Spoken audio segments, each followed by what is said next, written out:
The police officer just shot the boy. He is down, got shot in the chest. A 911 call just after 3 a.m. August 11th last year. At the same time, deputies frantically calling for backup. All right, I need all killers up here. ASAP, person down. You need a detective up here. Crime scene, ASAP. Give me a cannon up here. ASAP. A chaotic scene is rapidly unfolding in the small town of Tangipahoa. We're finna get them out of hand when they find out what happened. Give me some cars up here. Find out that a Tangipahoa Parish Sheriff's deputy has just shot and killed an unarmed 18-year-old man. Deputies were called to Club 81 in Tangipahoa to break up fights. Deputy Coven Banks and Deputy William Phoebus are the first to arrive on scene. As they're standing in the club's parking lot trying to control the crowd, Phoebus says a woman walked up to them and said, "There's a guy with a gun." Phoebus told investigators he then shined a flashlight on the man and asked him to stop and show them his hands. He adds, "Once we identified ourselves as law enforcement officers, ma'am, he began to run away from us."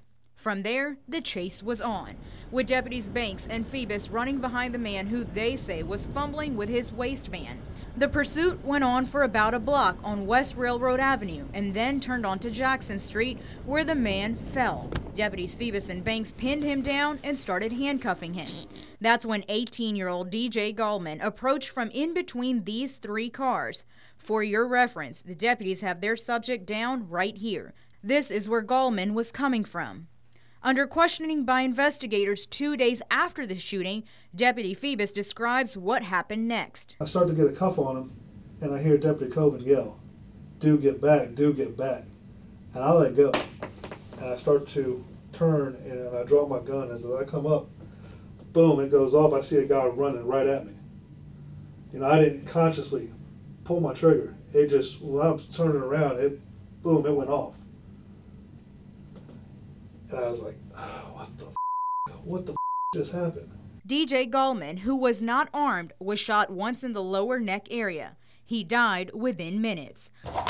Donna Grodner is representing his family. Why was DJ approaching the deputy? DJ felt that they were stopping the wrong person.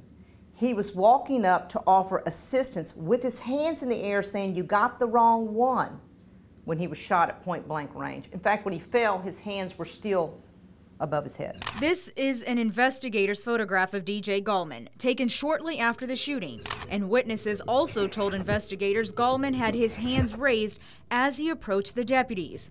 Because it was a deputy-involved shooting, the Louisiana State Police was called in to investigate.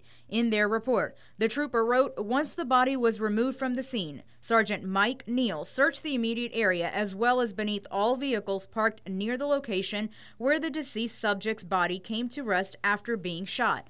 As a result, no weapon or any other items were found." So why did Deputy Phoebus shoot? It just went off, and that's why I was like, what the f***? Because I didn't tell my finger to pull the trigger.